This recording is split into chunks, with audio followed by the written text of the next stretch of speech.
Bun găsit, stimați telespectatori, începem o nouă săptămână și alte ediții ale emisiunii Sport Plus. În această după-amiază începem așadar cu o premieră, putem spune așa. Este vorba despre ceea ce face un băiat la Râmnicu Vâlcea, o competiție de fotbal. Totul a plecat de la un telefon. E adevărat că și eu am vrut să dau de invitatul meu din această după-amiază. Am avut norocul să-l găsesc mai repede decât mă așteptam și așa cum am spus de fiecare dată, mă bucur de faptul că băieți ca el reușesc să facă lucruri frumoase în Râmnicu Vâlcea, să organizeze competiții sportive chiar de acest nivel sau mai ales de acest nivel. Este vorba de Dragoș Muscalu, cel care de puțin timp a pus la punct, să spun așa, organizarea la Râmnicu Vâlcea a unei competiții de mini-fotbal. După cum vedeți, Dragoș n-a venit singur. Între noi este Mădălina Mitu, care, așa cum am înțeles înainte de a intra în direct, este responsabilă cu relația cu presa, ceva de genul ăsta. Bine ați venit mai întâi! Bine v-am găsit și vrem să vă mulțumim de invitație. Îi mulțumesc lui Dragoș că m-a invitat să prezint această ligă. Da, Dragoș, eu recunosc faptul și am mai spus-o, că din momentul în care am văzut și m-am bucurat pentru faptul că a luat amploare, am văzut apoi la început inițiativa ta pe Facebook, faptul că ai zis că aștepți eu știu, echipe care să se înscrie. Spune-mi de unde a plecat ideea și cum a intrat în toată această morișcă, Liga Prieteniei, spuneai că este ceva, un fel de federație sau cum e la nivel național? Bună ziua, mulțumesc de invitație în primul rând. Această competiție a plecat de la un prieten care m-a luat lângă el să facem liga împreună la Vâlcea. Da, cine? Cristian Zăuleț. Zăuleț? Da, poți să spui că nu e așa. El s-a mutat la București, n-am mai avut timp și am plecat am rămas eu, am plecat la drum. Această ligă a fost făcută de domnul Laurențiu Modoran de la București. S-au strâns în 2014 10 jucători, au jucat și până la urmă au făcut liga. Au zis că trebuie să fie ceva mai de amploare. Și deci, la București până acum au 90 de echipe în București. 90 de echipe? Și un fel de federație? Și cresc. Sau cum? Încă nu avem federație, suntem prieteni. Liga Prieteniei din Vâlcea. Deci asta e un fel de filială a Ligii Prieteniei. Unde mai sunt astfel de filiale? Mai avem la București, Giurgiu, Oltenița, Sibiu, Brașov. Începe să... Da, vrem să ne extindem și în alte orașe. Deci tu ai venit cu treabă, Mădălina. Hai să vedem, să începem. Cum e cu prezentarea asta, dacă tot te-a chemat, măcar să-ți faci treaba, mai ales să spunem că tu ești cea care săptămâna trecută ai stabilit grupele. Da, eu am făcut extragerea, iar în aceste 2 zile am luat interviul celor care au jucat, care au participat la această ligă, Liga Prieteniei. Păi și interviul ăla unde s-au dat? Interviurile o să se posteze pe site-ul nostru, ligaprieteniei.com. Deocamdată sunt la prelucrat, da. Așa. Păi de asta, pentru cei interesați... E împreunat Liga Prieteniei? Da, ligaprieteniei.com. Cei interesați să afle mai multe despre noi, găsesc pe ligaprieteniei.com. Așa, Mădălina, zi. Sau pagina de Facebook Liga Prieteniei Vâlcea. Deci Facebook, Flash și Liga Prieteniei Vâlcea sau cum e? Împreunat sau de fapt când scrie vede că apare Liga Prieteniei Vâlcea. Sau site-ul ligaprieteniei.com. Da. Da, vreau țin să punctez în primul rând, am rămas profund impresionată de tinerii din ziua de astăzi, deoarece am observat foarte mulți copii talentați. Ar trebui să se pună mai mult accent pe acest sport în Râmnicu Vâlcea, ca cei, de exemplu, copiii care sunt la început de drum să fie mai ajutați, ca să spun așa, sponsorizați, pentru că sunt foarte, foarte talentați. De exemplu, i-am spus lui Dragoș, la un moment dat extragerea a fost făcută și au jucat copii de 14-15 ani cu adolescenți mult mai mari, adică de o vârstă... Pot să spun eu? Da, spune-mi tu. Echipa Anelis, care toată lumea o știe, ne-a reprezentat la campionatul național în ultimii ani, a jucat cu Unicornii Veseli, niște copii de 14-15 ani de la CSM, care pot să spun că am rămas profund impresionat în primele 10 minute de nu i-au pasat, de i-au omorât, au deschis scorul, a fost 1-0. Din păcate au pierdut, vă dați seama, experiența își pune cuvântul. Dar au jucat copii, a rămas... Da, mai avem niște copii de la Horezu, la fel. Dar sunt la început de drum. Deci mă bucur că vin copii și din alte părți. Da, deci am văzut vineri, parcă am vorbit noi despre să stabilim, a fost extragerea. Din câte mi-aduc aminte, au fost 4 grupe sau 4 echipe. De asemenea, tu ai spus acolo un pic dezamăgit la un moment dat că te-a încurcat o echipă și după aceea că ai rezolvat sau ceva. Da, am rezolvat. Două echipe m-au încurcat. Era vorba de o echipă din Bunești, parcă, FC Bunești. Da, FC Bunești și Armata. Și Armata, care au renunțat după aceea, sau cum? Da, nu s-au mai strâns, nu știu ce s-a întâmplat. Și ce echipe ai găsit în locul lor? Din fericire am fost foarte rapid și am găsit 2 echipe bune, copii, Unicornii Veseli, care au intrat în grupa de foc cu Boromir, cu Anelis, deci au o grupă grea, și Posada Perișani, care au intrat în grupa în locul Buneștiului. Bun, deci 4 ori câte echipe? Ori 4? Da, sunt 16 echipe. Cum se joacă, Mădălina, că tu trebuie să știi? Cum se joacă? Da, v-am spus, sunt profund impresionată de ei. Nu, cum se joacă? Care sistem grupe, fiecare cu fiecare. Primele 2 merg mai departe. Unde, Dragoș? Se joacă la sala numărul 10 grupele. Aici? Da, după aia o să ne mutăm la sala polivalentă. De la ce oră sau cum se joacă? Se joacă, în săptămâna asta s-a jucat 2 zile, luni și marți. Săptămâna viitoare o să fie miercuri și joi. Peste 2 săptămâni, vineri și sâmbătă. După aia luăm o vacanță de Crăciun. Stai un pic. Deci, se joacă 4 meciuri pe zi. Asta vreau să 4 meciuri pe zi, da. Deci se joacă toate meciurile, nu sunt pe serie, adică așa ca la Liga Campionilor, în seria A1, Liga A, da. De exemplu, a jucat luni, a jucat A și B și C-ul și D-ul au jucat aseară. Da. Deci se joacă pe grupe. Da. Și după aceea joacă tot așa A și B sau... După aia optimile, da, tot așa. Nu, deci tot așa joacă. Nu jucați C și D prima zi, A și B. Nu, A și B, C și D. Cum a fost. Cum a fost. Da, și cum se joacă așa? Ideea este în felul următor. Au pentru ce să lupte, pentru că este la mijloc și un premiu. Premiul este în valoare de 500 de euro, iar acest lucru le putem mulțumi sponsorilor noștri Nurvil, Marvi Online, Homa Shop, Paradis. Deci au pentru ce lupta. 500 de euro pe care ia doar o echipă. Locul întâi ia 500 de euro pentru a merge la București să ne reprezinte la campionatul național după 26 februarie. Deci dumneavoastră trebuie să terminați competiția până atunci, nu? Da, o să terminăm în ianuarie. Terminați mai repede. Da, în ianuarie este gata. Arbitrajul de unde? De la AJF-ul?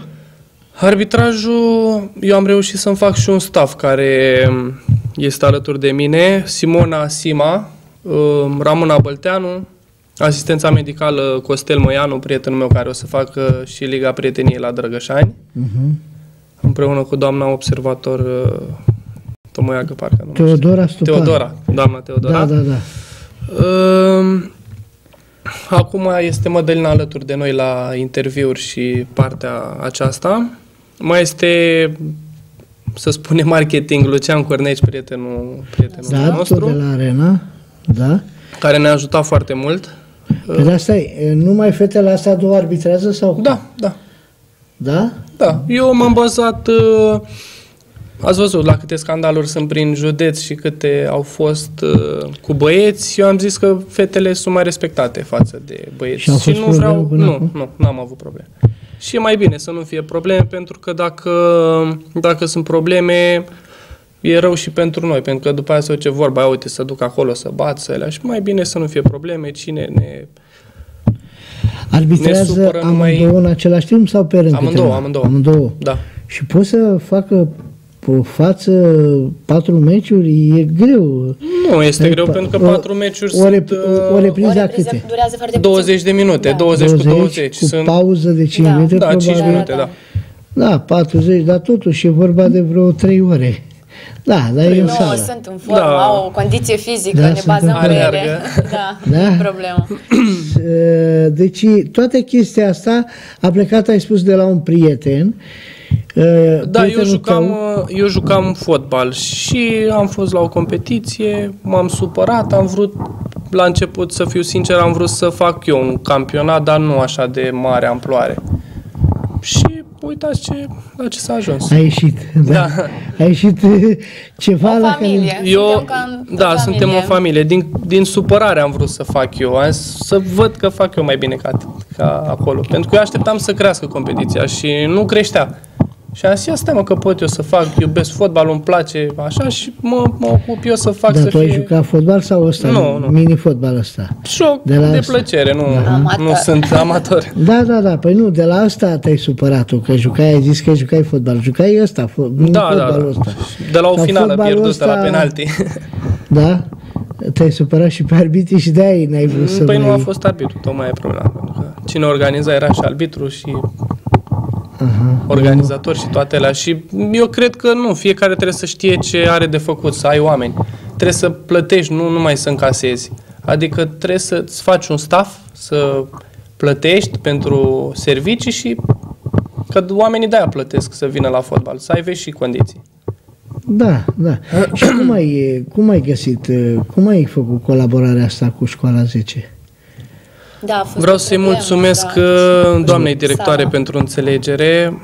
Din păcate este foarte greu în Râmnicu Vâlcea să găsești un teren. Toate sunt... A fost singura problema noastră, sala. Dar în rest, din interviu, din ce mi-au spus sportivii, au fost mulțumiți de organizare. Singura problemă a fost, să zicem, sala.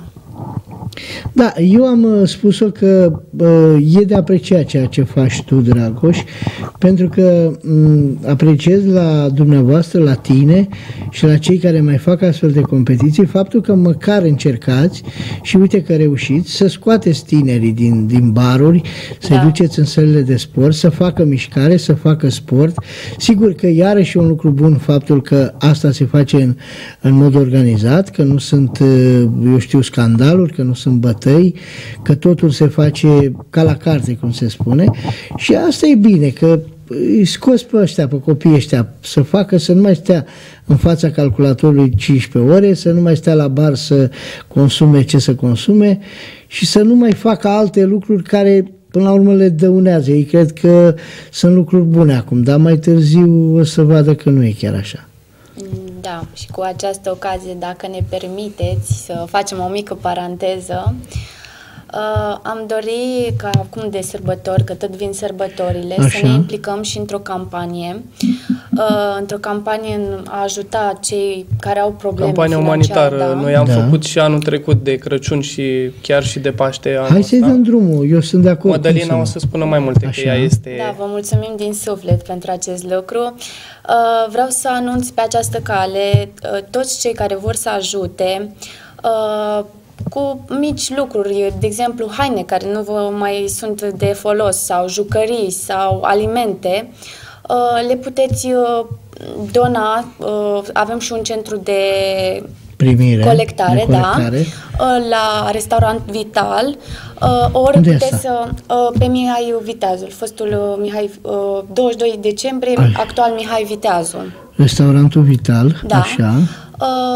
Unde era pizzeria aia pe acolo? Da, la pizzerie, acolo. La pizzerie. Așa. Orice, este binevenit, au nevoie de absolut orice. Ajutăm peste 18 familii de la Răureni cu situație cruntă, nu au lumină, nu au căldură, de mâncat nu se mai pune vorba. Ajutăm și de la Călimănești câteva familii, vrem să ajutăm și din copii de la centru de plasament. De la Ognele Mari? Da. Eu sper din suflet să reușim și de această dată cum am reușit anul trecut. De asemenea, cei care vor să ne contacteze, să ni se alăture, îi așteptăm pe pagina mea de Facebook Mitu MDI Mădălina și pe sau pagina Dragoș Muscalu lui Dragoș.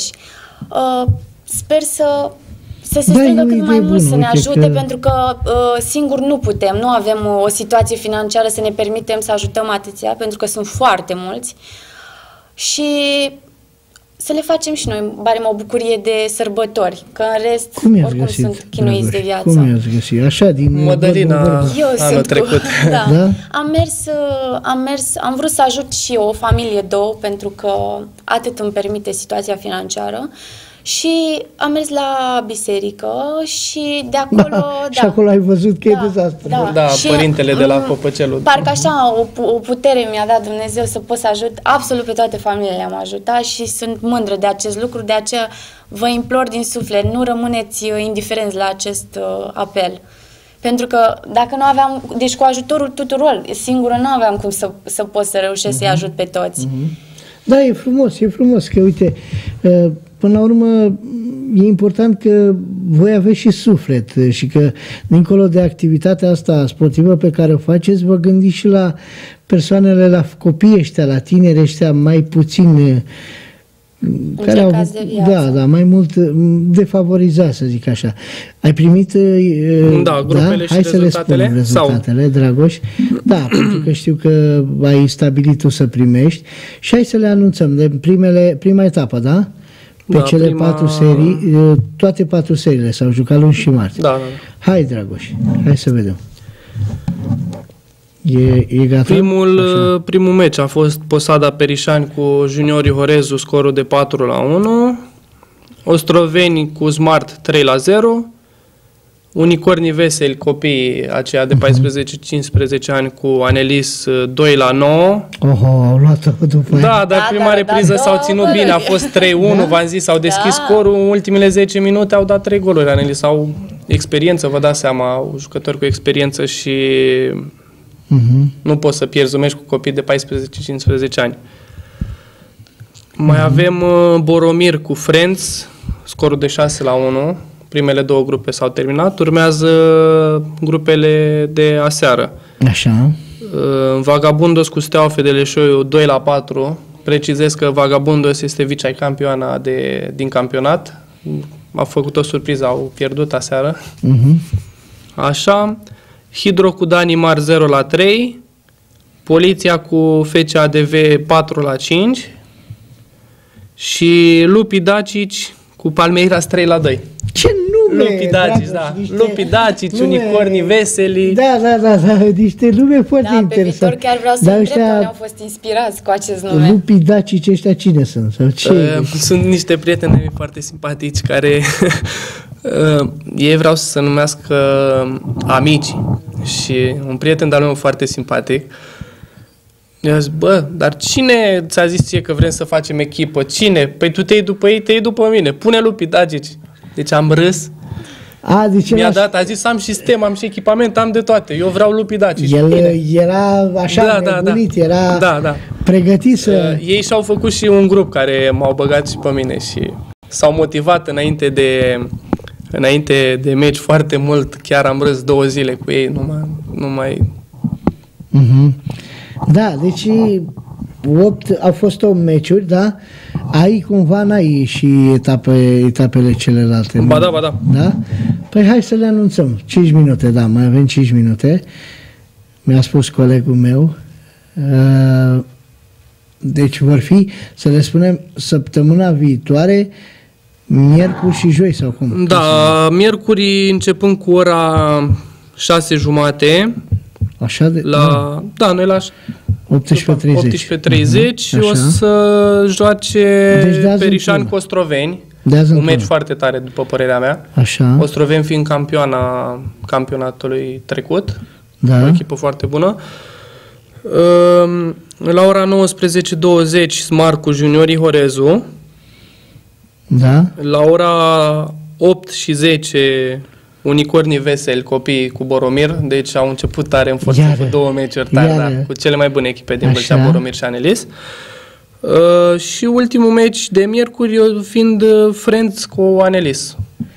Așa. Mai avem joi de la ora 18:30 Vagabundos cu Hidro. La 7:30 Danimar cu Steaua Fedeleșoiu. La 8:10 Poliția cu Lupii Dacici și la 9 Palmeiras cu FCADV. Deci se termină undeva la 10. Da, cam așa. Undeva la 10. Se ține, adică se păstrează cât de cât regula cu orele sunt respectate. Da. Că am terminat și mai devreme. Vin, la noi este și o regulă.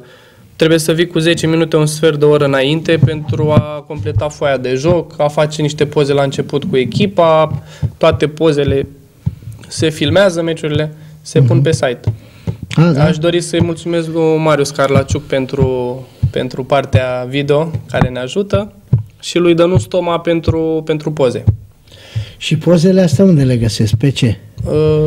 O să găsiți la mine, pe Liga Prieteniei Vâlcea, dacă dați un like și ne urmăriți, noi o să postăm de la fiecare meci. Facem eveniment, Vagabundos cu FC Ostroveni, de exemplu. Și acolo descriere, foto, video, rezultat. Deci se joacă un meci, are 2 reprize a 20. După ce se fac cele 4 grupe, se joacă meciurile din cele 4 grupe, optimile ce înseamnă? Locul, cum se joacă? De exemplu, joacă locul 1 din grupa A cu locul 2 din grupa B. Și 2 cu 1. Și 2 cu 1, da. 1 cu 2, 2 cu 1. Și C-ul cu D-ul tot așa? Da. Sunt... Păi, dar nu ies 1, 2, 3, 4, 5, 6, da. Merg primele 2. Da, și după aceea vin sferturile, nu? Da. Sferturile cum? Tot așa cu B? Da. Cel mai bine. Cum am început, așa, da. Așa, ca pe tablou de tenis, așa, ca la tenis. Și doar, să mai spunem o dată, doar campioana primește 500 de euro. Da, și merge la București. Campioana FC Ostroveni. Vin de echipament ceva, nu aveți? O să avem și niște premii. O să avem premii pentru cel mai bun portar, premii individuale. Da, goalgetter. Ne gândim, depinde de buget, să primim și... Bugetul de unde vine? De la sponsori. Deocamdată noi ne mulțumim cu puțin, pentru că în aprilie, 8, 9, 10 aprilie, pot să spun acum, o să avem un campionat foarte interesant, gen Europa League, în care vor veni de la București și din țară echipele care nu au câștigat titlul, 2, 3, 4 sau cine dorește. Un fel de a doua... Da, Europa League. Și o să vină și echipe din afară, Bulgaria, Moldova, și să vedem prietenii noștri de la București, poate ne ajută să mai vină și alte țări. Am înțeles. Bun, ar mai fi ceva de spus? Nu. Totul merge. Dragoș, te aștept și cu alte ocazii. Ești binevenit. Cred că pentru început v-a simțit bine aici. Vă aștept cu cea mai mare plăcere. Pentru invitație. Aștept un telefon, Dragoș, când vrei să vii. Te aștept cu cea mai mare plăcere, stabilim când puteți să veniți, să spuneți rezultate, să spuneți gânduri, impresii. Faceți lucruri bune, e bine că faci lucruri bune, repet, eu te apreciez și pe tine că scoți copiii ăștia din fața calculatorului. Vă urez succes și ne vedem. Mulțumim frumos pentru invitație și ne vedem de fiecare dată atunci când crezi că e bun. Mulțumesc, urmează publicitate.